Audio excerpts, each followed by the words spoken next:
should be. Let's see.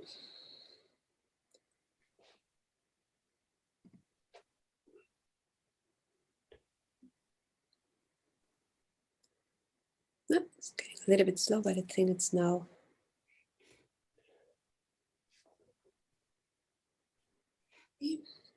Okay, perfect.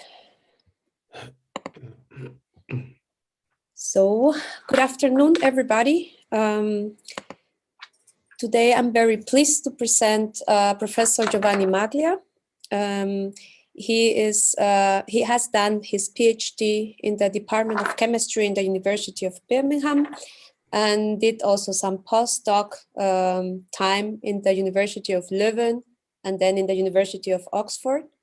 Afterwards, he was assistant professor for 4 years in the University of Leuven. And since 2014, he's a professor in the University of Groningen. He works in the Groningen Biomolecular Sciences and Biotechnology Institute.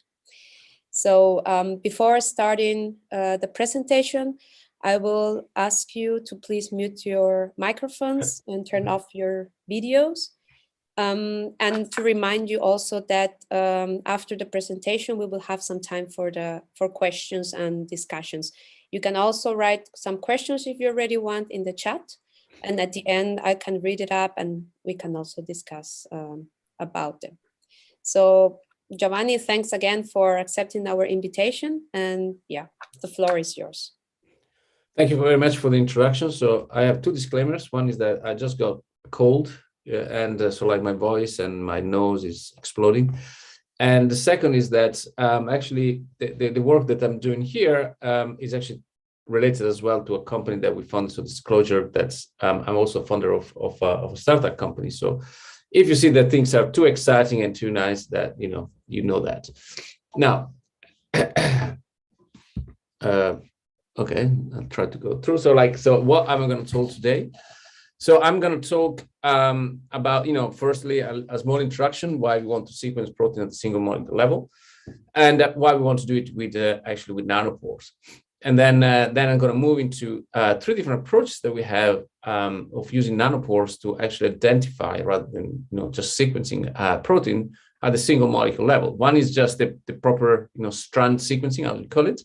Then another one is that a method that we envisage just very recently, which is called, that calls for the identification of proteins by fragmenting them and then capture them.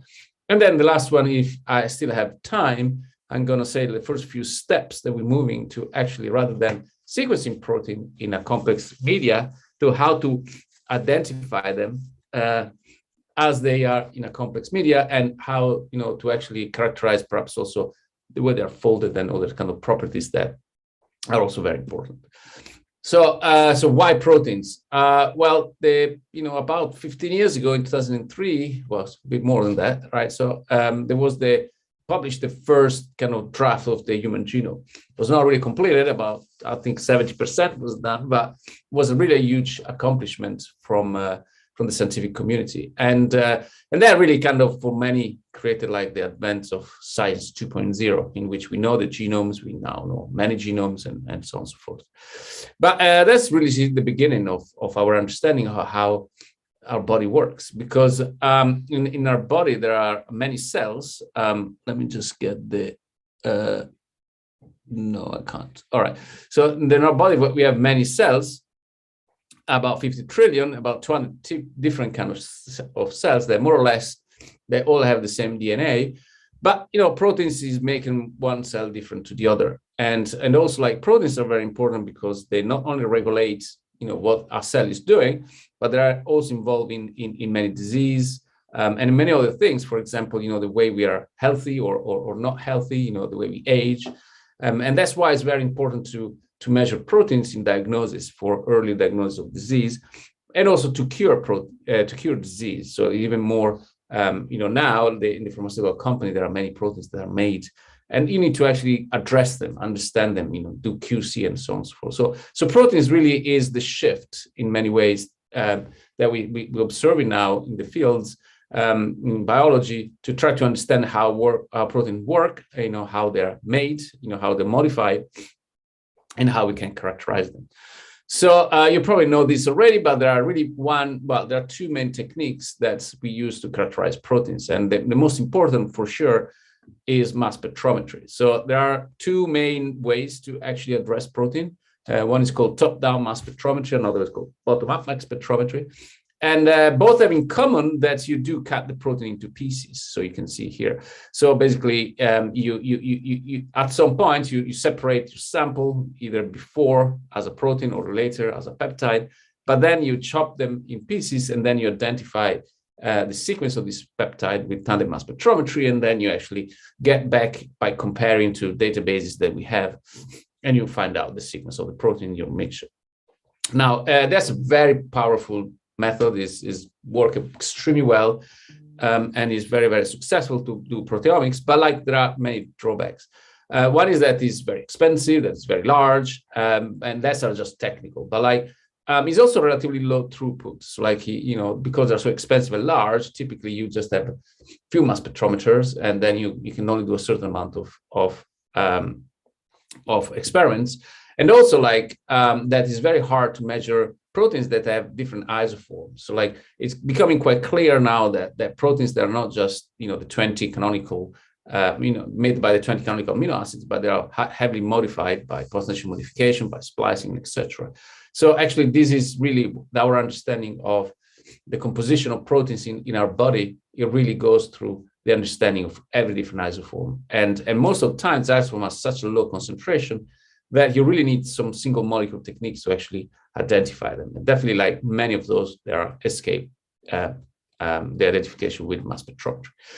Another way to look at proteins is actually in a more kind of, in the setting, for example, of a laboratory or at the field, where you actually have portable machines in which you attach antibodies, which are kind of proteins that bind to other molecules and other proteins. And these microarrays, basically, now you can make thousands of different antibodies for 1,000 different target proteins, and you can actually measure the concentration, the presence of this protein in your sample. So, for example, that's how you check for corona nowadays. That's again can be quite cheap depending how you do it. They can be developed, these antibodies, for mostly any targets that you want, even for post-translational modifications, but they have drawback, and mainly that it's difficult to measure a proper concentration. So that's still a challenge that some try to tackle, and this technology really is not suitable for continuum sensing. So there are really many ways at the hospital or with wearable devices that you really want to measure certain biomarker continuously, and this simply is not possible with either mass spectrometry of these two technologies or with microarrays. So my lab about 15 years ago actually 10 years ago. I started working with Nanopore 15 years ago, but my lab started about 10 years ago to work with biological nanopores. Now, let me just first tell you what is a nanopore first, and then how it works. So a nanopore is, a protein nanopore is simply a protein that make a hole on a biological membrane. So you can see here the membrane. So this normally is a multimeric protein that is excreted as a monomer. Then it goes into a specific membrane, it swims around as monomer or dimers, and then meets other monomer and dimers, and then forms this kind of complex shape here, which is a hole effectively into a membrane. So that's, the size of the pore is actually quite important, because depending on the size of the pore, you can measure certain size of molecules.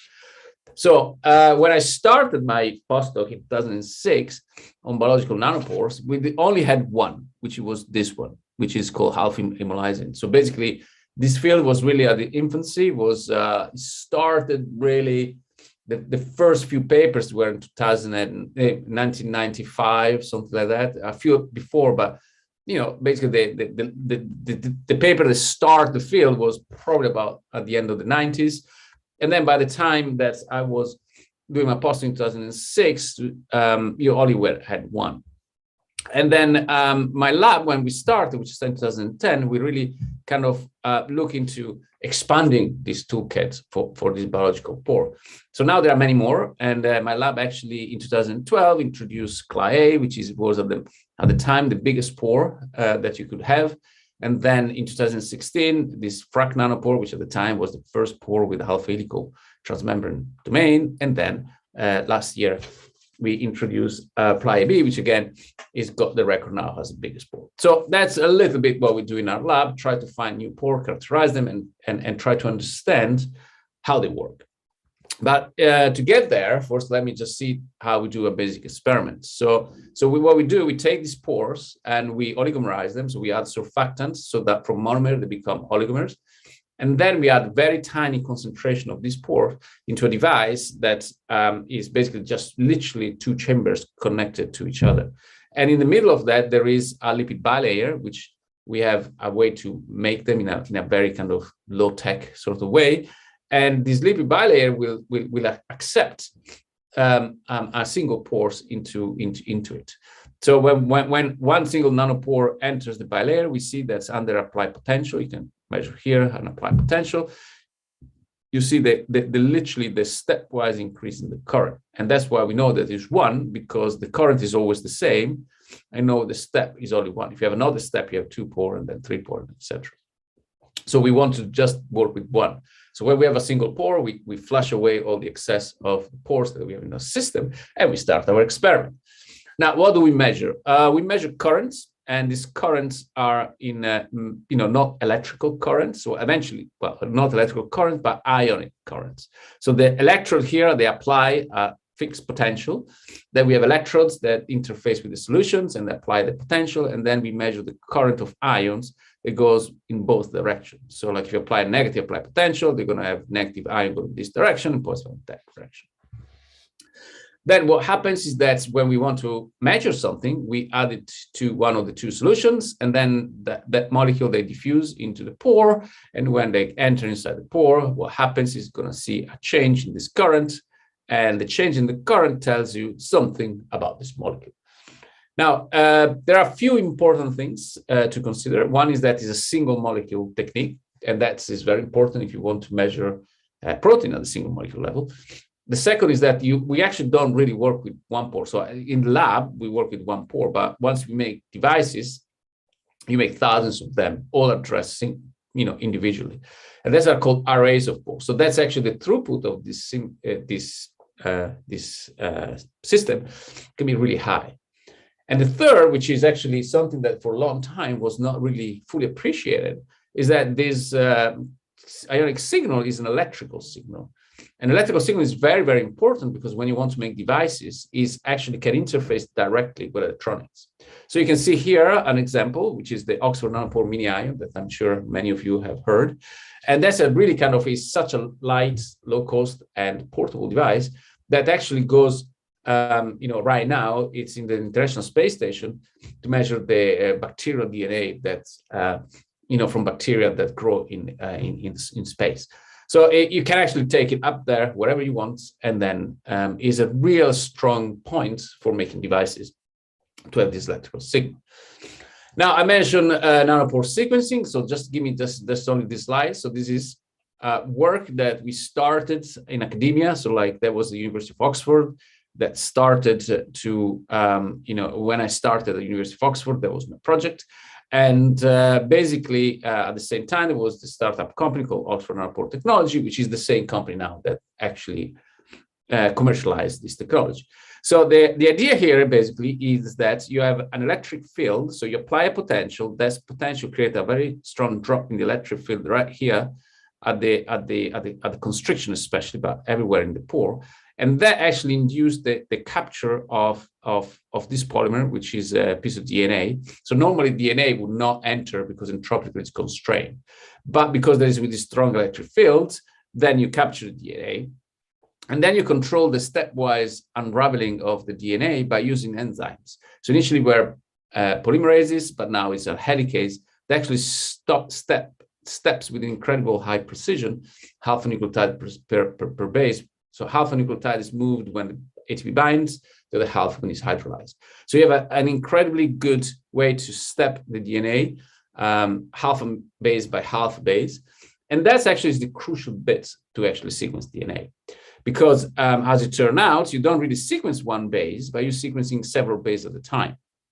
So you can see here, this is a typical trace that you see. So every step here correspond to the signal of about 5, and now it's actually even more, depends kind of pore you use, but several bases are read at the same time.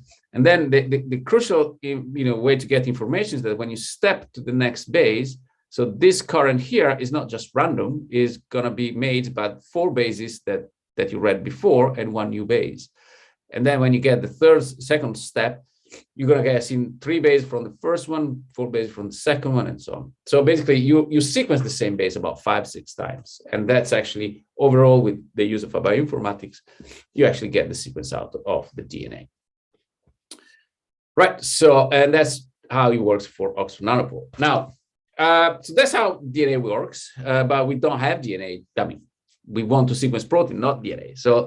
So there are really, if you want to just simply translate what we learned from DNA into proteins, you really need to kind of start to think about the problem in a multidimensional way. So firstly, so basically that's actually tells you why you want to sequence DNA, because you don't really have a single molecule sequencing platform to sequence proteins. And that will allow you to identify heterogeneity and low abundance proteins, and that will be very cheap. That's how much it costs now to have one of those devices that I show you. And now that you can have 100,000 nanopore working at the same time. A little disclosure here, you can also use nanopores for doing something else, which is diagnostics. And if I have time, I'm going to actually tell you how we engineer nanopores to actually identify intact protein, folded proteins, to actually identify them in a complex biological sample. And that will be very important, because by combining with electrical and wearable and, you name it, kind of devices, you really could actually have finally a technology that instead of just measuring the pressure or the temperature from your iWatch, you would actually be able to measure your health rather than just physical parameter. But anyway, so let's go back how we're going to do polypeptide sequencing. So like when you want to sequence proteins, you need to challenge, you need to think about the right challenges. The first one is that protein must be unfolded. So DNA is kind of also needs to be kind of unfolded by the helicase that we have. For proteins, there are machines that unfold proteins. One of them is called ClipX and ClipP, which just take basically in cells. What they do, they recognize specific target proteins, which usually are either unfolded or they have a specific tag that is targeted for this system, and then they use ATP to unravel the protein and then to cut it into small peptides. So you could think of using one of those, but then what you need to do as well is to actually find a way to get this unfolded polymer to actually be threaded across a pore. So in a way, it's a bit like thinking if you want to thread an uncooked spaghetti, that should be easy, but once spaghetti is cooked, if you want to thread it to a hole from the top, it's not going to be that easy, because it would be coil and then they have a lot of problems. So like we don't really have here the potential, because peptides are either uncharged or charged by positive or negative charges. So we need to actually find out a different way to actually do this. And another problem is that this machine here, they are not known to move amino acid by amino acid. So some say yes, some say no. So it's difficult to actually understand really. Another problem that you have 20 amino acid rather than the canonical 4 bases, which they can be a little bit more if you consider epigenetic modifications, but here the modification for the proteins has more than 400. So it's the complex signal you can think to have there. So all these challenges seems to be quite prohibitive. However, one thing that is actually useful to know is that if you just limit to the identification of proteins without really not for now considering post-translational modification. So actually to sequence a protein, you don't really need to sequence every single amino acid, but because we know the sequence of the proteins, because we have genomic data, well, you can only just sequence a few of the amino acid, and then you will be able to actually know the sequence of the protein itself. So it's not so hard in that respect as for DNA. Furthermore, you only have 20,000 sequence. In proteins, you have like 3 billion in DNA. So let's see how we are going to do it otherwise. So like that's a way that we can do it. So to identify all these challenges and just fix them one by one. But actually, we stumbled upon something slightly different. That was about a few years ago when one of my PhD students kind of wanted to to see if you can actually capture peptides rather than sequence proteins. So in this and that got us to actually try to think about a method that you could use actually similar to mass spectrometry, that use also the knowledge that we have in mass spectrometry to actually identify proteins with nanopores. So the idea here is that instead of identify a protein as it translocates across the pore, we actually identify a peptide.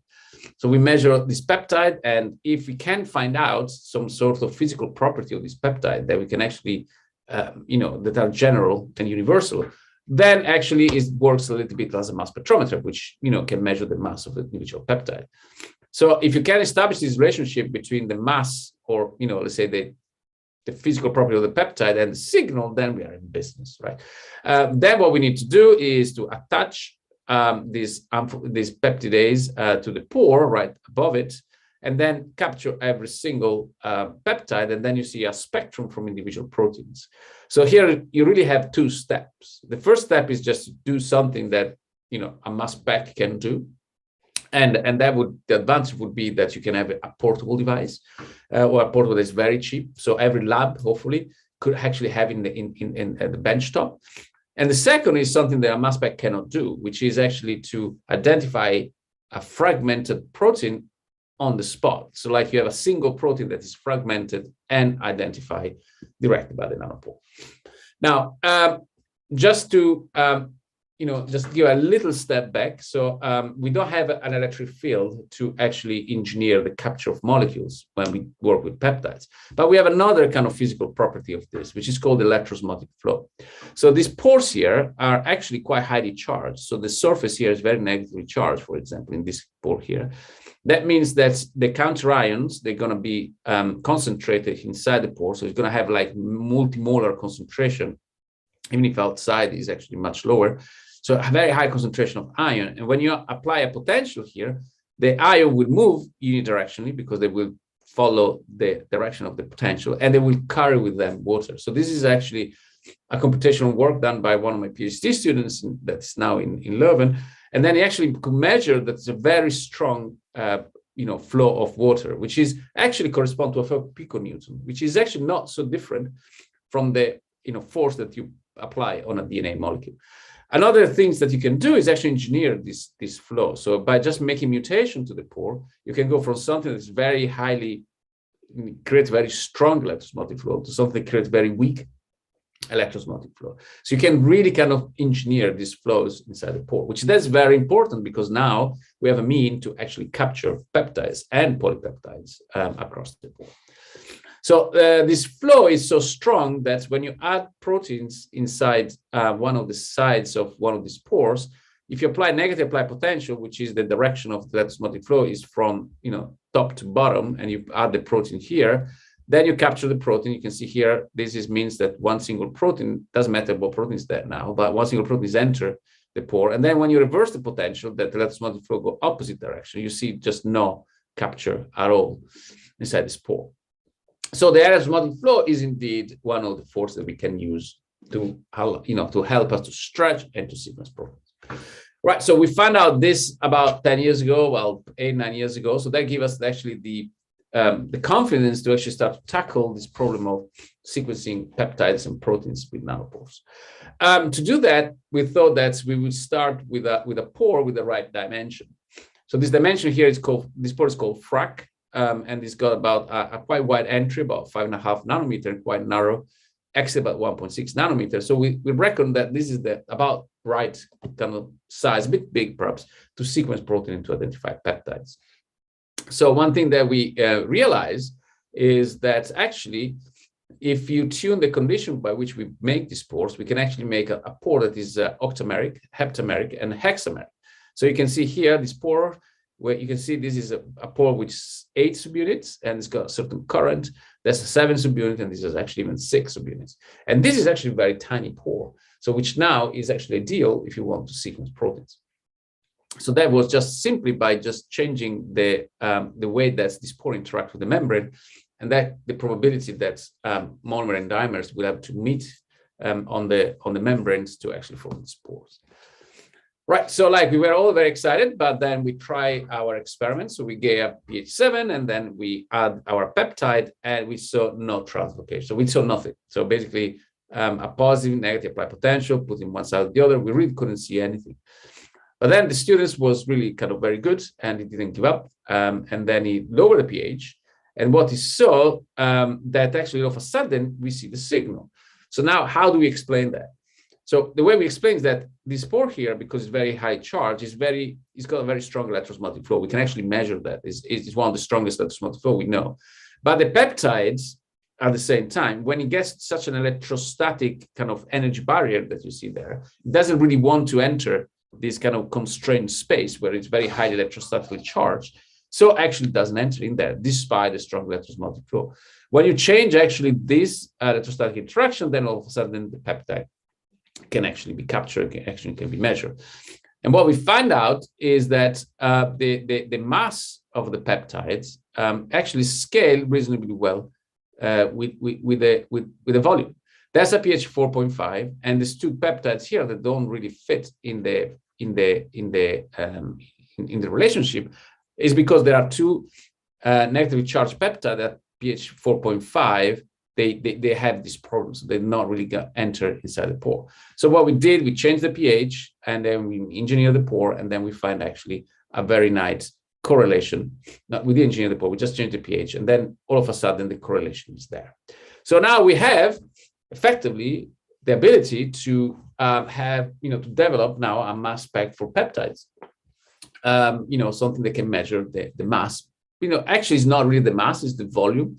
So the slight difference in the error is probably because we approximate to the mass, but what we actually measure is a volume. So work is in progress to actually address that properly with volume. And that's actually, we think, is the mechanism of these two peptides. They just sit higher rather than lower. So we need to go a bit quicker now. So what we did later on, we were very excited. We improved the signal. We did a lot of modifications. So I'm not going to go too much in details with that. But when you have an alpha-helical pore, you really have very few positions that you can modify. We screen a lot of different positions. Actually, we found a pore, which is that one, which looked pretty well. So actually, a phenylalanine or a tyrosine or a tryptophan in the sampling region really improved very much the resolution of our system. And that's actually allowed to measure peptide that normally we couldn't see. So this peptide here is quite positively charged, and a positive charged peptide translocates very quickly across the wild-type pore.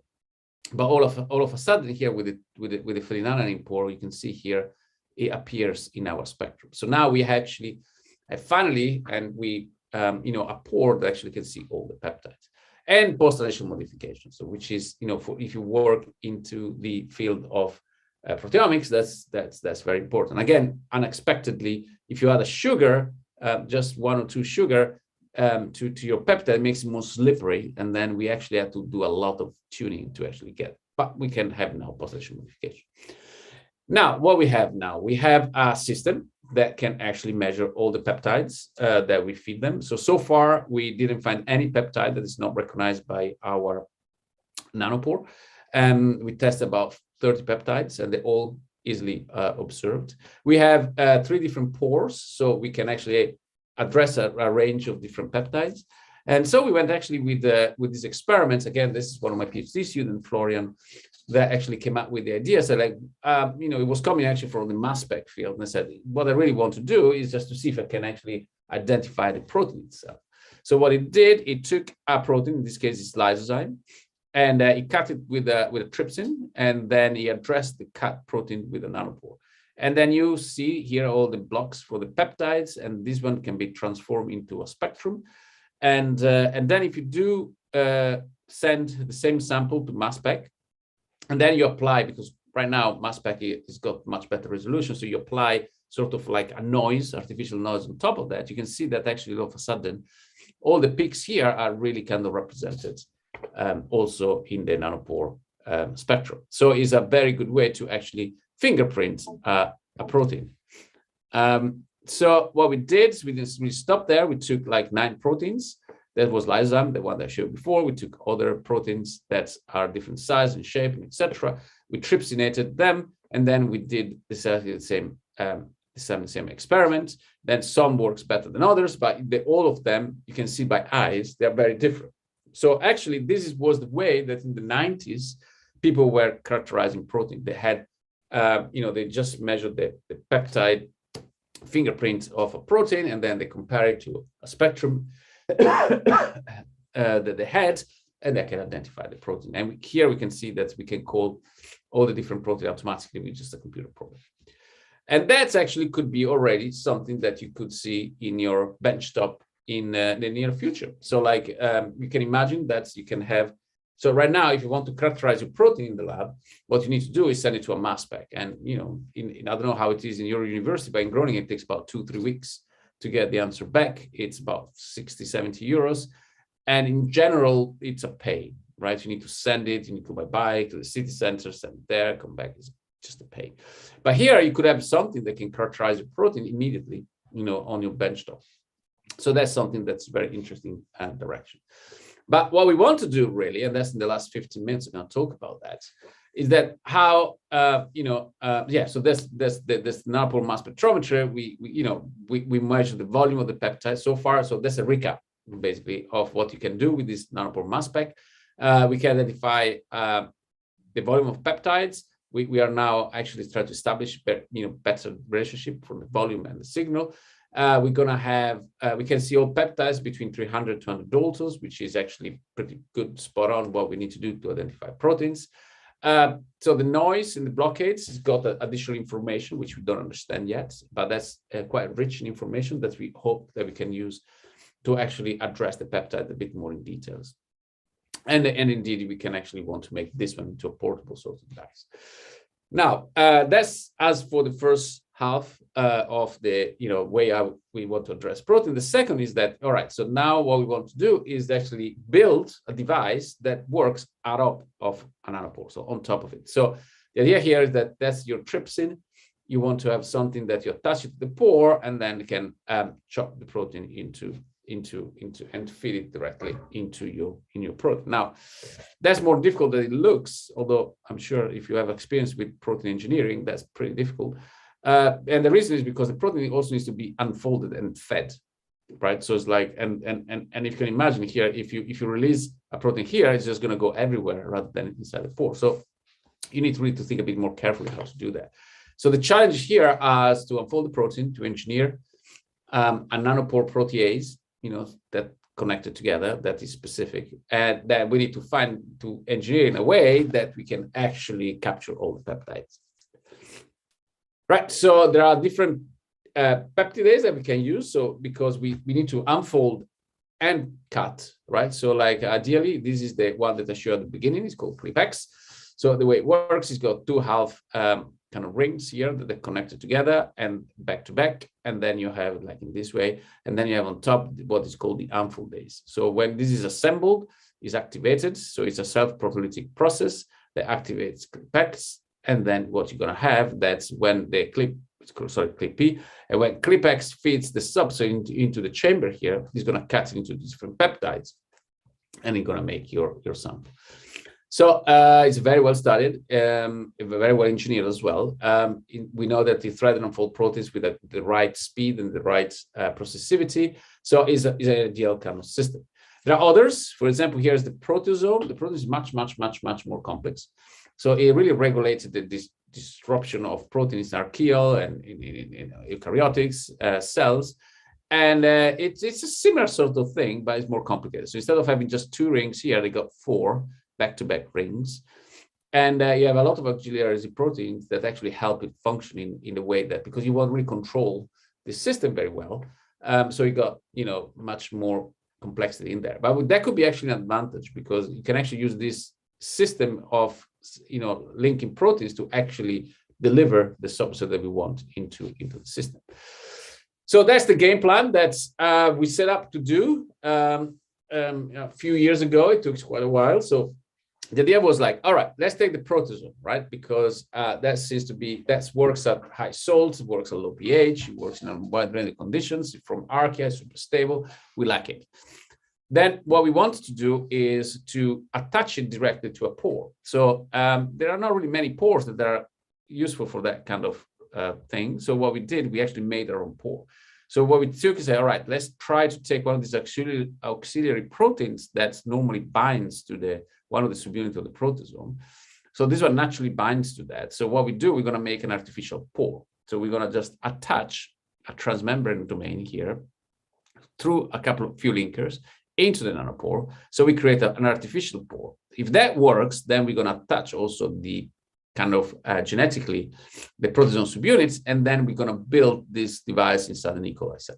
So that kind of is the idea. And then you can actually work in two ways. In the way that we could cut and read or chop and drop, in which the unfoldase is activated, and then you identify the individual peptides, or you can go back with the original idea that was mentioned, that's borrowed by DNA sequencing. You can deactivate the unfoldase and then actually thread the protein, and you identify individual amino acids.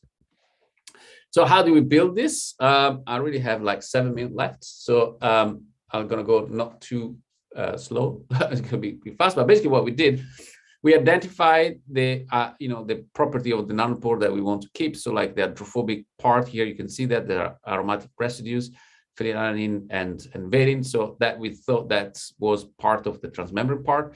So what we did, we started to cut different parts of the original protein and to attach it to the PA pore by just cutting. There was a loop here which was unstructured. So we reckon that's not that important for the function of this system. So we start to actually, we check all the possible combination, and eventually we saw a pore that you can see this stepwise, it works as good, as well as any other pore that we had before. So we were really pleased that we found the right pore for doing that. Then the second step was, all right, let's attach the alpha subunit, and how we did it. So naturally, this protein here in blue has a C terminus that slides into a pocket that actually binds into the proteasome. Now, we tried to not to attach it, just to test it, but the association was very weak at high salt. So what we did, we noticed that the C terminus and the N terminus, they were close to each other. So we cut the C terminus, the N terminus of the proteasome alpha subunit, and then we attach it to the C terminus of the system, and then we express it in E. coli cells. Now, we had to do actually a bit more complicated than that, because this system can only assemble together. So if you express and purify the different components, it will never assemble. So you actually need to have one plasmid that has got 2 components, and then a second plasmid, 1 component, one under the control of ampicillin, the other one with another antibiotic, express it together, tune very well the conditions, and then you have your own system here. Now, again, it was actually more difficult because effectively what we saw is that cells didn't like it, so they cut it into pieces. So there was a lot of engineering there going and tweaking and measuring, but eventually the postdoc in the lab managed to do it, and it created this kind of massive kind of tunnel in which you have a nanopore, which is designed. You have this sort of protein attached to the proteasome, and then now we can do the experiment. So what is our experiments? So we firstly we use an unfolded substrate called S1. So this substrate is polycharged, so it's a polyarginine substrate that we knew that it would just translocate across the pore, and we observed the translocation of this substrate across the nanopore. And then when we substitute this substrate with a folded protein, we saw that you have much fewer translocation. And the theory goes that because this is translocated very fast, the proteasome does not have the time to cut it. While when you have something that takes much longer time to be unfolded, then it stays in the chamber here for a longer time. So you start to see all these kind of very fast translocations. Now, when you have the unfoldase, right? So without the unfoldase, it just translocates. So like the unfoldase here basically, control the transport, but it's too slow. And then you cut all the substrates. And then what you see here is that you can't really identify the individual peptides. So you really need to improve it. And then I'll tell you later how we're going to do that. And the second one, you can actually use the system as well for what we call thread and read. So you can basically inactivate the proteasome, now use the same substrate that you can see here. But now in the experiment here, there was no unfoldase, right? So it was very fast translocation because it's just free electrophoretic translocation across the pore. So remember, this substrate is charged with arginines. when you actually have the amphibase on top of the pore, what it does is that slows down the translocation. So you start seeing some of these kind of events here, which is the events, if you see that here as well, these are almost going to block the whole current in the pore, while here they block very little current, which is actually exactly what we want to see. Because once it's stretched across the pore, that's exactly what you should see. And unfortunately, this pore has been too big. We cannot really see sequence information here. We changed the sequence of the substrate. We couldn't really see much difference. So that was very unlikely, unfortunate. And we need probably to modify the pore even further to actually see these changes. Then when you actually use GFP, you can see here. So GFP is a protein that is used generally to do these assays. You can see that the current is completely different than that one. And we think it is because GFP is actually not just uniformly charged. It's got a lot of negative charge, positive charge. And so it kind of refolds a little bit inside the chamber. And not really refold as the full protein refolds, but, secondary structure will form, maybe temporary tertiary structure maybe form. And when that goes through the pore, they block the current much more. And we know that because when we add urea, then all of a sudden, the urea kind of breaks the secondary structure most likely, and then the current here looks much more similar to the current for an unstructured kind of polypeptide that you can see here. So effectively, what we think happens is that the electroosmotic flow here now is strong enough to stretch the protein and to translocate across the pore in the same way that you would do for the electrophoretic transport of this substrate, which is polycharged. So we are really kind of excited for this new direction, but there's still a lot of work to do, to actually sequence proteins and identify proteins. So for chop and drop, what we need to do, well, we need to actually engineer a specific peptidase, and this peptide should cut into relatively large peptides. So what we think happens is that the peptides are too small because the proteasome doesn't really need to cut big peptides. We cut everywhere. So we need to engineer the peptidase to do that. And one good thing is that the eukaryotic proteasome has got 7 subunits, only 5 they work, and one of these 5 works like trypsin. So it is possible to do, right? So nature really does it. So we want to take that subunit. It's eukaryotic, so it's going to be problem with expression, etc. So there are a lot of issues there, but I think it's possible. But really what we want to prove here is that we can capture all peptides because, you can imagine the peptides have nowhere else to go, right? But we need to prove it that every peptide goes through and you can actually measure it. And the technical problem we have is that right now we can see peptides if you work at pH 3 and with 1 molar salt, and that's really, the proteasome is not active under this condition. So it active at pH 4, so we are close, right? But not really quite. pH 3. Also, another problem is another technical problem. This archaeal proteasome works at 70 degrees, and that's really a pain to do the experiment in the nanopore experiment. So it takes a week just to get a few data points because everything works very shaky.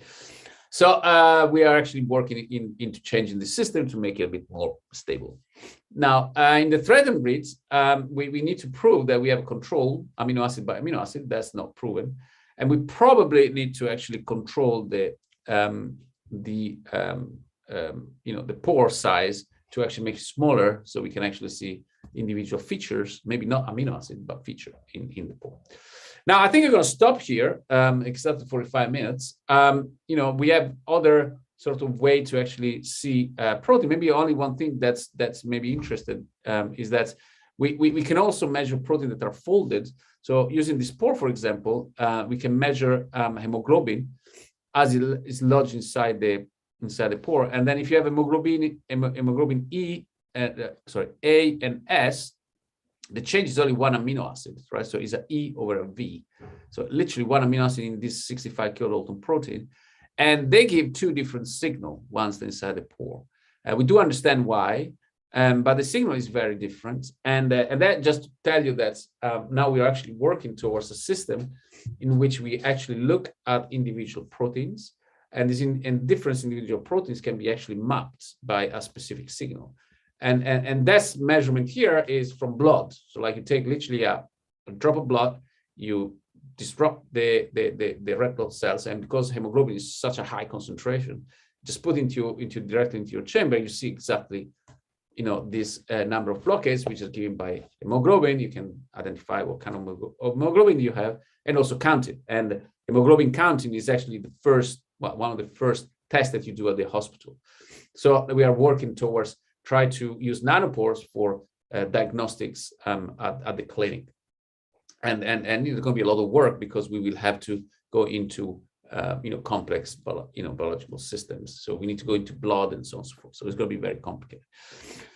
But yeah, so that's basically it's my talk. The people that, of course, I need to thanks is the people in my lab. Florian and Roderick did all the work on peptides that get us to make this kind of portable nanopore, right, like device for peptides. Then you have Shengli, which is here. Shengli, amazing postdoc that's now actually employee number 1 of the startup company we funded, which he actually built this incredibly complicated proteasome nanopore, did all the experiment for the proteasome. And then some of the, like Maruti and Nicole did some experiments with folded protein analysis.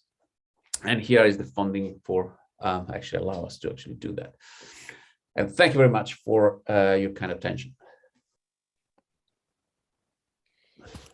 Thanks a lot, Giovanni, for the nice presentation. It's really interesting topic, and yeah, all the story step by step was also very interesting to see all the challenges and how you needed to deal with each of them that started to pop up during the way. Now it's the time for making questions and discussions. You can write it in the chat, or if you want, you can also try to speak loud. If we do it slow, I think it should not be a problem. Sure. Maybe I need to go back to the.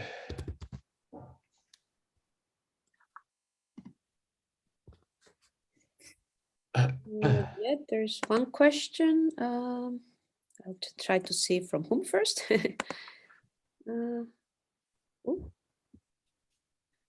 Okay. Here. As to unmute. Let's see if this works. Yeah, we have a question from Nicolas Casade. Hey, good day. Was very interesting talk. I think it's amazing, like what you were able to develop.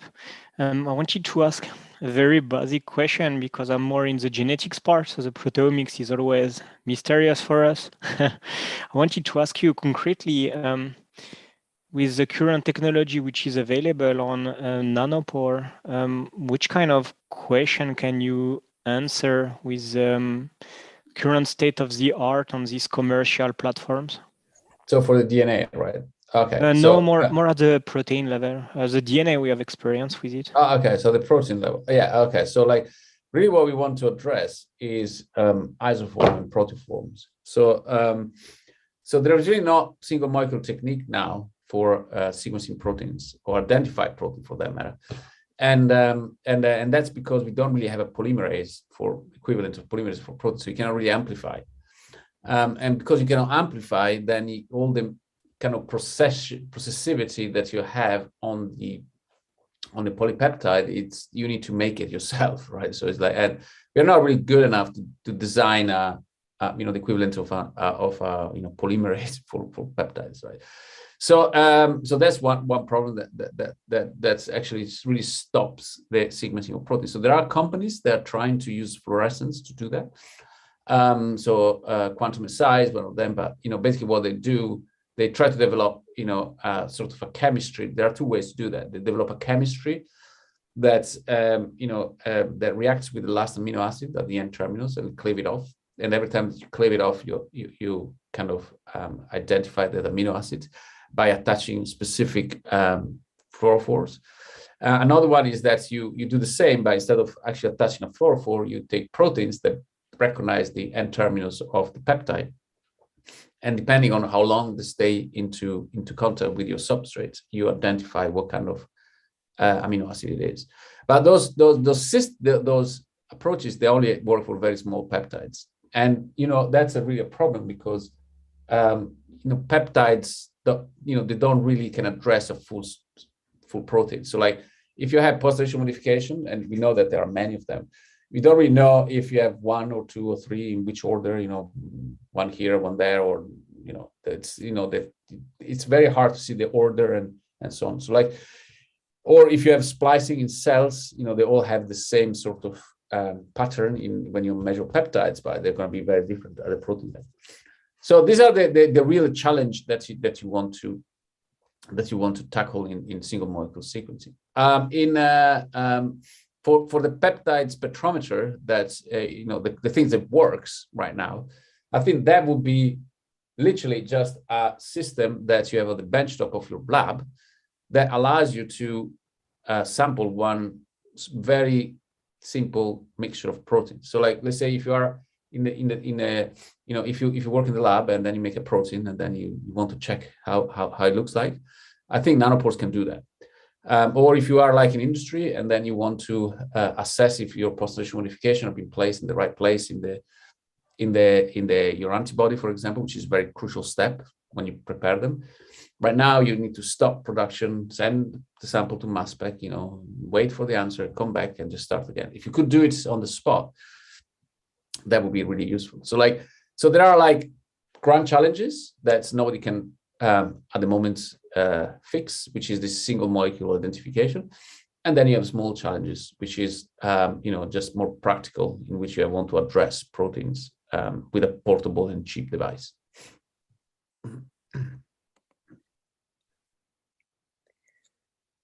Okay. I have a question myself.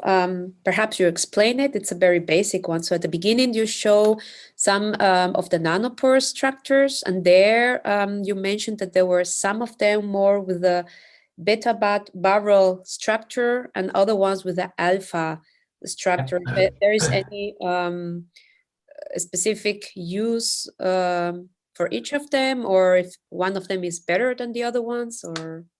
Yes and no. So like they all work. So now we check also the beta barrel. So the beta barrel is one similar to this one and that one. So we had to modify them. So we had to engineer them because naturally they don't work. But as soon as we engineer them, and the engineering was a little bit different. So like you still need to have an aromatic residue, but you also need to have an acidic residue next to it. Otherwise it doesn't work. And then they work in a similar sort of way. And that becomes interesting because you can, for the peptide spectrometer, you can start to combine the signal from different pores. And if you read different features from different peptides in different pores, then you can actually learn more and more information about your mixture.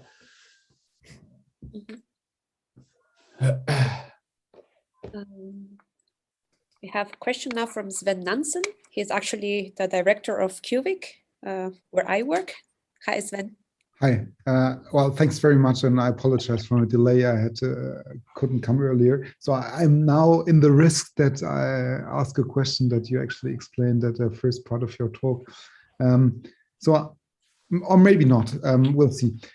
Are there? I mean, obviously, the company Oxford Nanopore provides the devices for the nucleotide sequencing.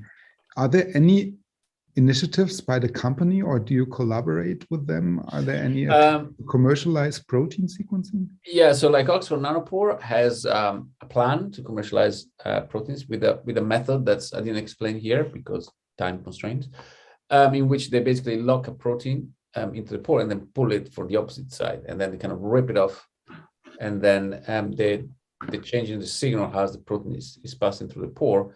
You kind of identify that. Now, they've been working for that in the last 8 years, 6, 7, maybe 5, 6, 7, 8 years, and nothing ever came out. So it's difficult project problem to fix. But now they went into an IPO.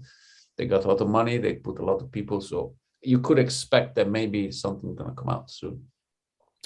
For the other part of the question, also, I did actually say at the beginning as a disclosure that I actually, my lab made a startup company trying to, with the aim of commercialize some part of this technology.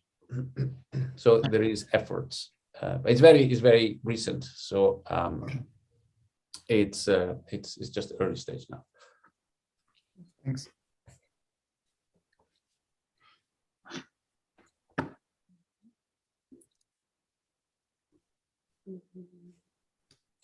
I have another question while the others thinks. You were talking about this proteasome nanopore that you engineer. I don't know if you mentioned it, but I'm curious, did you also try multimeric proteins? So I just saw there like it was a monomer that you will try in and see if it was chat or just. No, we didn't try multimeric protein yet. We didn't try post-translational modification or multimeric protein yet. So that's something that we probably would like to have tested quite soon. So at the moment we're trying to really making everything more stable and stronger and better behavior. It's kind of like trying to fix all this. So these are, when you have this, when you have this such a complex machine, it's everything needs to be work perfectly because all the folding needs to be, there are multi-components. It's quite complicated. So like we're just now working on first establishing how to reproducibly have always the same sort of signals, and then we will move on into more complex samples. Okay.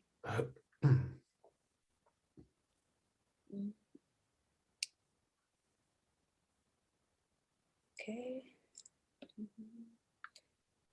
Seems that there are no more questions or comments. Okay, if we don't have more questions or comments, we would like to thank you, Giovanni. It was a really interesting topic. And yeah, we hope you can really continue with the improvements of the nanopores, because it really looks like a promising technology for several applications. So, and we will be looking forward to hear perhaps in the future more about that. All right. Thank you very much for the invitation. Yeah. Thanks a lot. Bye-bye. Bye-bye.